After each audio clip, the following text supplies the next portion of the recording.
Buenas tardes, mi nombre es Silvia Gascón, yo soy la directora del Centro de Envejecimiento Activo y Longevidad de la Universidad y Salud.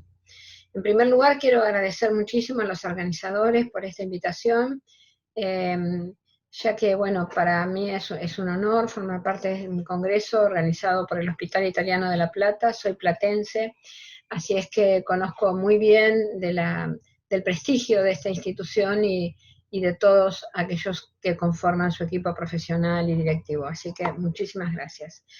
Eh, bueno, el tema que me han pedido que desarrolle es el impacto psicológico del envejecimiento.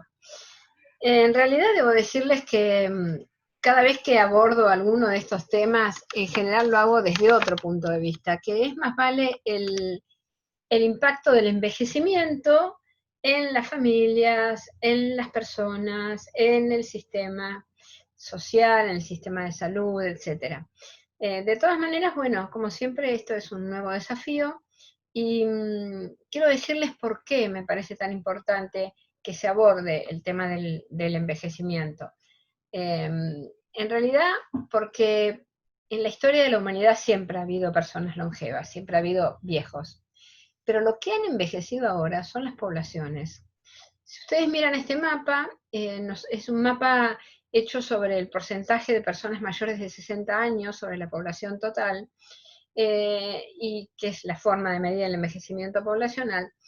Y ustedes verán acá que prácticamente todos los continentes están envejecidos. Y podemos ver además que para el año 2050 América Latina tendrá un porcentaje de 25%, es decir, que una de cada 4 personas que vivan en América Latina van a ser personas mayores.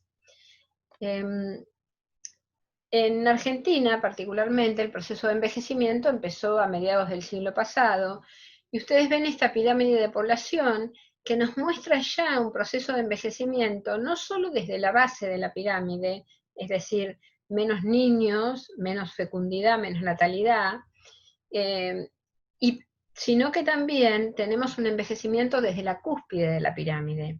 Y esto se produce justamente por el descenso de la tasa de mortalidad en edades más tempranas, que nos hace posible que lleguen a la edad mayor cada vez un colectivo mayor de personas. Para el año 2025, según las proyecciones, se espera que este envejecimiento por la cúspide de la pirámide siga aumentando. Ustedes verán que siempre la proporción de mujeres es mayor que la de los varones, ¿no? Nadie sabe exactamente todavía por qué, pero sabemos que las mujeres en promedio en Argentina vivimos 7 años más que los mayores. Y este proceso de envejecimiento y también de feminización del envejecimiento se va a incrementar.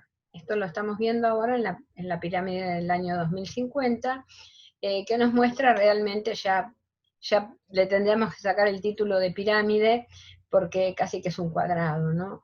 Y para el año 2050, por primera vez, y quizás para siempre, va a haber más personas mayores de 60 años que menores de 14. Y esto sin duda significa un cambio impresionante, ¿no? Porque si ustedes ven la esperanza de vida a los 60 años, vemos que la verdad que desde el año 2015, que las personas aspiraban a vivir 23, luego 25 en el 2030, 27 las mujeres, los varones llegarían a 22 años, cómo va aumentando la esperanza de vida a partir de los 60 años. Esto nos da unos datos que están tomados de las proyecciones del INDEC para el año 2020, que nos dice que las personas de 60 años y más en Argentina hoy estarían en 7.130.382.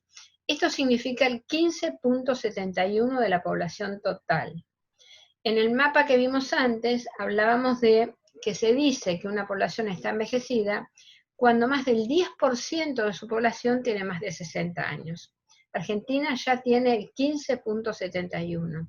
Pero además, algo que es muy importante para la formulación de las políticas públicas, sobre todo aquellas destinadas a personas mayores con dependencia, es la población mayor de 80 años, que asciende a 1.246.451. Y otro dato a tener muy en cuenta es que ya tenemos 9.833 personas de más de 100 años. Realmente algo para festejar, y no para pensar como un tsunami que se nos viene encima, sino para pensar políticas, para pensar desafíos que nos permitan agregarle años, agregarle vida a los años, ¿no? ¿Cómo hacemos para que este proceso de envejecimiento se convierta en un éxito de la sociedad y no en un fracaso? Por eso nosotros estamos hablando de la revolución de la longevidad. La revolución de la longevidad tiene que ver con justamente este aumento de la esperanza de vida que en los últimos 60 años en la región de Latinoamérica pasó de 52 a 74 años. En Argentina, la expectativa de vida de una niña al nacer en el año 1946, año en el que yo nací, era de 62 años. Una niña que hoy nace en Argentina aspira a vivir 80 años, es decir, 18 años más. La expectativa de vida va a seguir creciendo y el porcentaje de personas mayores seguramente también aumentará. Sabemos que el grupo que más ha crecido entre los dos últimos censos es el de los mayores de 80 años, por eso la pirámide que vimos. O sea, no crecen tanto los grupos de edad más joven, pero sí crece de manera impresionante los mayores de 80 años. ¿Y cómo repercute esto en el sistema de salud?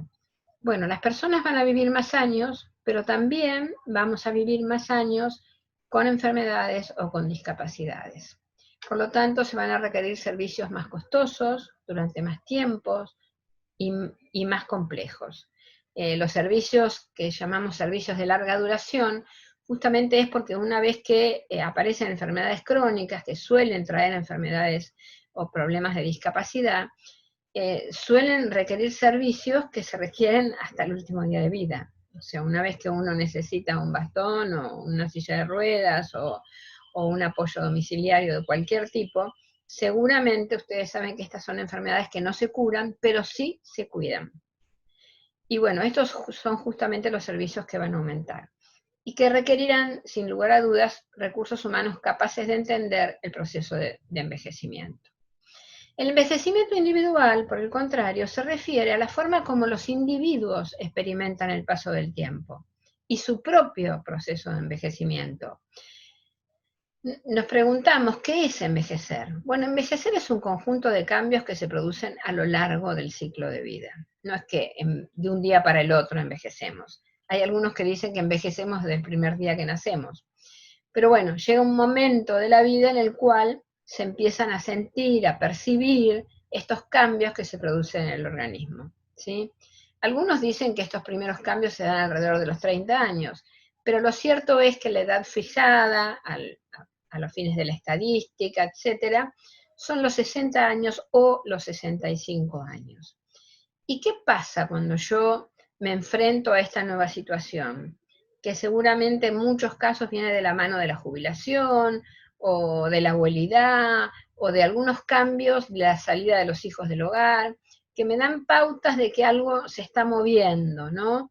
Que algunos lo definen como una turbulencia que se produce, y que requiere un fuerte proceso de adaptación. Adaptarse a las nuevas situaciones. Y esto, por supuesto, que necesita flexibilidad. Flexibilidad para reconocer qué cambios están ocurriendo en mi organismo, qué cambios en mi familia, qué cambios en la sociedad, cómo es el trato que me daban antes y me dan ahora. Entonces, esto implica, por un lado, aceptar estos cambios sin resignar. Sin resignar quiere decir sin aceptar aquellas cosas que no me gustan, aquellas cosas que puedo hacer distintas, aquellas cosas que puedo seguir haciendo. Hay, bueno, distintas edades para definir la vejez, ¿no? La edad cronológica, que es la que menos se usa hoy, que es esta de los 60 a los 65 años. La edad fisiológica, que son los cambios que se producen desde el punto de vista biológico, ¿no? La pérdida de la visión o de otros sentidos, de la tonicidad muscular, etc. La edad psicológica, que es la percepción que uno tiene de sí mismo y de sus posibilidades. La edad social, que son las actitudes y la conducta que se esperan en tanto que yo tengo tal o cual edad, y la edad funcional, que es aquella que me permite realizar aquellas actividades que me interesan. Y en realidad, esta es la edad que más se está utilizando ahora. Se considera que una persona mientras pueda realizar las actividades que quiere y que le interesen, sí, podemos decir que está envejeciendo, pero está envejeciendo saludablemente. También la Organización Mundial de la Salud nos está hablando de dos tipos de envejecimiento. El primario o intrínseco, que son los procesos no patológicos que se producen como consecuencia de la edad, pero se refiere básicamente a cambios físicos, que sí se asocian a cambios psicológicos y sociales, pero básicamente lo biológico, lo fisiológico.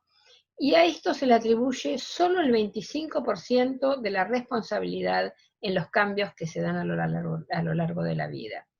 Y por otro lado tenemos el envejecimiento secundario o extrínseco, que ese tiene que ver con los cambios causados por factores conductuales o ambientales, que son ajenos a los procesos biológicos, pero que significan el 75% del peso en los cambios que yo voy a ir sintiendo. Y estos tienen que ver tanto con las enfermedades acumuladas como con los factores ambientales y el tipo de vida previa que yo he llevado a lo largo de toda mi vida. Entonces, estos son los factores, son los factores, ¿sí?, que se pueden justamente prevenir, evitar e incluso revertir, ¿sí? Estos factores del ambiente influyen a tal punto que la Organización Mundial de la Salud ya hace mucho tiempo que está hablando de determinantes sociales del envejecimiento. O sea, no habla de factores que influyen, habla de determinantes. Quiere decir que el ingreso que yo tenga o que he tenido a lo largo de mi vida va a condicionar el monto de mi jubilación. El tipo de trabajo que he tenido a lo largo de mi vida va a condicionar, a determinar cómo estoy envejeciendo hoy. Ni les cuento el grado de educación alcanzado. Hay muchos estudios que demuestran que las personas que accedieron por lo menos hasta la educación secundaria completa y que tienen buenos ingresos manifiestan muchísimo más bienestar en su vejez. Y además son respetados mucho más que las personas mayores que pertenecen a otros grupos socioeconómicos o que tienen menos nivel educativo. Entonces, estos dos factores son fundamentales, igual que el género, que ya vamos a ver, que no es lo mismo envejecer siendo varón que siendo mujer. Las redes informales, que son esas redes de vecinos, de amigos, que nos ayudan y bueno, y nos hacen linda la vida en esta edad. Los estilos de vida, ¿no?, los hábitos saludables, la alimentación saludable, la actividad física, etcétera, y el entorno. El entorno tiene que ver con las ciudades, básicamente, ¿no?, que nos ayuda también a envejecer bien o no, ¿sí? Que las veredas sean veredas por las cuales se pueda caminar, que se pueda usar el transporte público sin miedo a caerse o a tropezarse, que en la sociedad a las personas mayores se las trate con respeto, que los bancos no nos obligan a hacer colas interminables, etc. Pero estos determinantes sociales lo que hacen es llamar la atención sobre este punto, que es la heterogeneidad. Y por eso es tan difícil hablar de las personas mayores en general.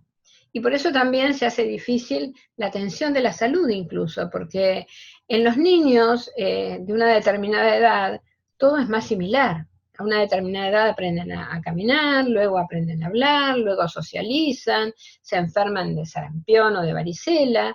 En cambio, las personas mayores, la historia de vida pesa tanto que esas marcas de la historia de vida no solo quedan en las manos o en la cara, sino que nos marcan qué tipo de personas somos en la vejez.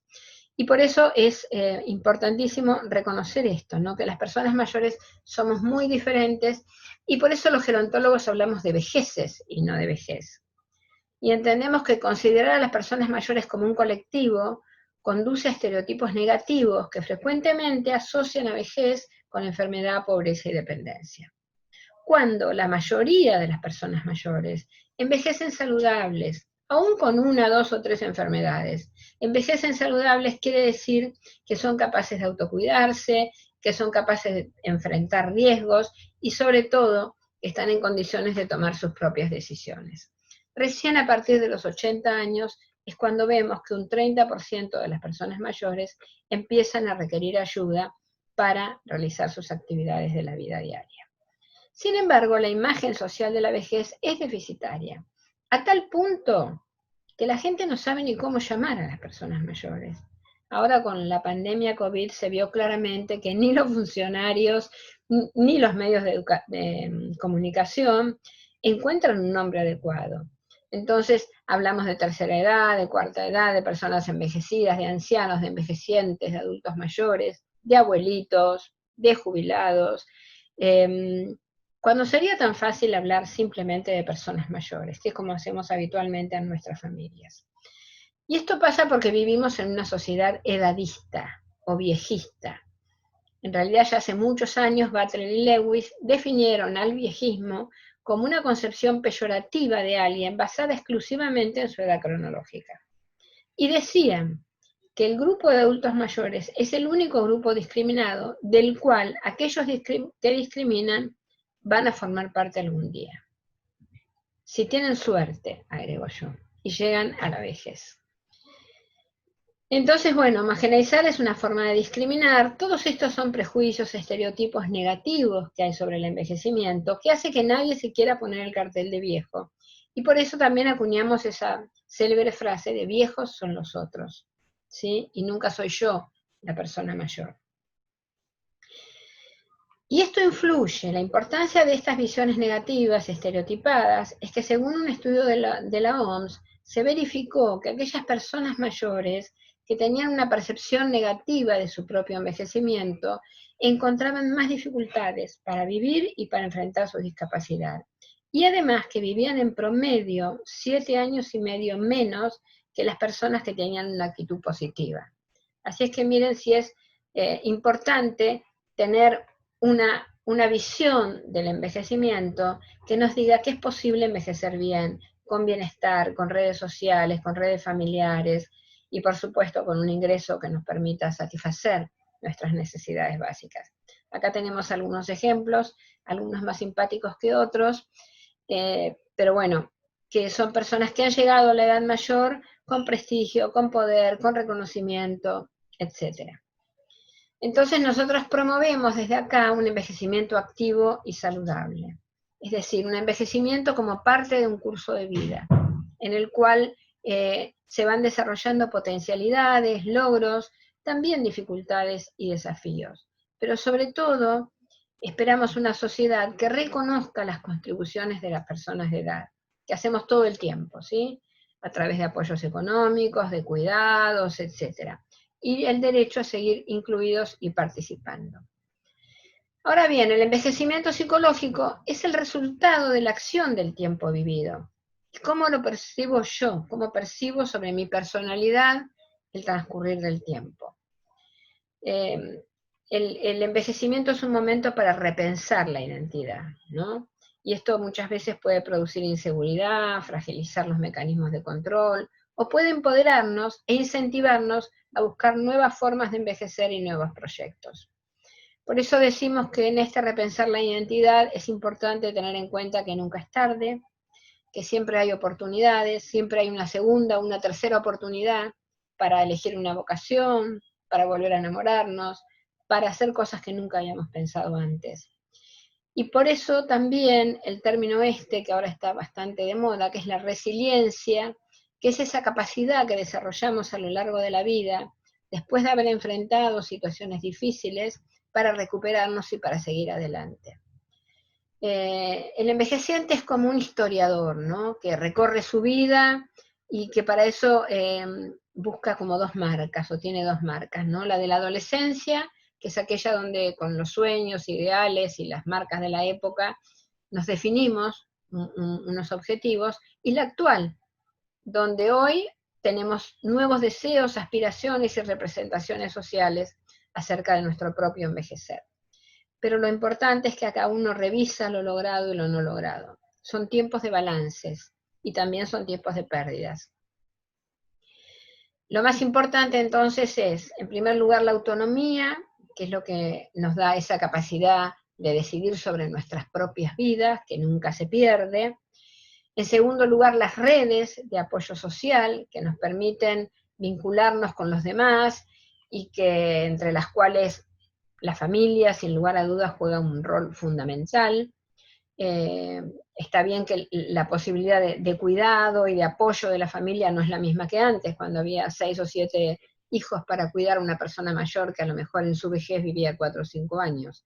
Pero la familia sigue siendo tan importante como antes. Las redes de amigos y vecinos, unidos por intereses comunes y actividades compartidas, que esto es muy importante, ¿no? A la hora del bienestar, las personas mayores dicen, ¿con quién lo pasás mejor? Con mis amigos. Aunque querramos a nuestros hijos y a nuestros nietos más que a nadie, pero ¿con quién lo pasamos mejor? Con los amigos. Y bueno, las redes comunitarias, que cada vez vemos más, gente que se nuclea en actividades intergeneracionales, en programas educativos, en voluntariado, o en acciones en defensa de los derechos de las propias personas mayores. Por supuesto que el envejecimiento, como dije antes, es diferente según el género, y estas son algunas de las cuestiones donde se percibe de manera diferente la jubilación, por ejemplo, siendo mujer que siendo varón.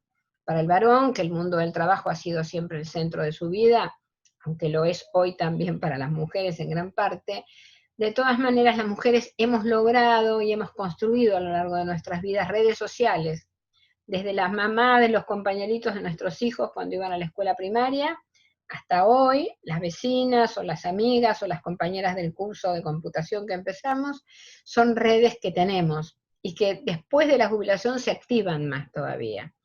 En cambio, los varones a veces les cuesta más tener este tipo de redes. La otra cuestión es la viudez. Las mujeres en general, en mi generación por lo menos, nos casábamos con varones 5 años más jóvenes, perdón, 5 años más grandes, y además con la expectativa de vida mayor, hace que las mujeres vivamos muchos años más en viudez. Y esto por supuesto que significa un duelo en primera instancia, pero que después muchas veces también posibilita nuevas oportunidades. Los hijos, que bueno, dentro de esto los hijos, las familias también son diferentes, ¿no? Hemos visto en la pandemia cómo se han reactivado las redes familiares de los hijos que ayudan, que acompañan, que hacen mandados, pero también hemos visto muchas veces que se han incrementado situaciones de maltrato y de abuso, sobre todo financiero. Hay muchas más denuncias en épocas de pandemia, así es que el tema del maltrato es un tema que hay que preguntar en los consultorios, ¿no? Porque es una nueva pandemia. Las ayudas económicas que se perciben distinto cuando vienen de la mujer o del varón, el cuidado, que yo diría que es casi exclusivo de las mujeres, y bueno, el cuerpo. El cuerpo de las mujeres siempre se le exige más que al de los varones, ¿no? Esa pancita simpática que tienen los varones se convierte en una panza horrible si la tienen las mujeres. Y hay una feminista muy conocida que dice que las mujeres envejecemos por lo menos 30 años antes que los varones, ¿no? O sea, una mujer de 35, de 40 años ya le cuesta seguir firme en su posición laboral o conseguir un buen empleo, mientras que para los varones están en la flor de la edad. Y bueno, estas inequidades de género son sufridas a lo largo de toda la vida y cristalizan en la edad mayor. Muchas mujeres que han dependido de las decisiones de sus padres cuando fueran niñas, dependieron luego de sus esposos y ahora en la edad mayor dependen de las decisiones de sus hijos. Pero sin embargo las mujeres hemos desarrollado esta resiliencia, que es la capacidad de enfrentar y de afrontar situaciones difíciles, que nos permite vivir la vejez de una manera menos dramática. Por eso nos estamos reinventando como mujeres, como hicimos allá por los años 60 cuando éramos jóvenes, y bueno, invadimos trabajos, universidad, cambiamos estilos de vida, nos pusimos la minifalda, practicamos el amor libre, y ahora de personas mayores, de viejas, estamos reinventando una nueva forma de envejecer. La vida se está transformando más en una maratón que en una prueba de velocidad.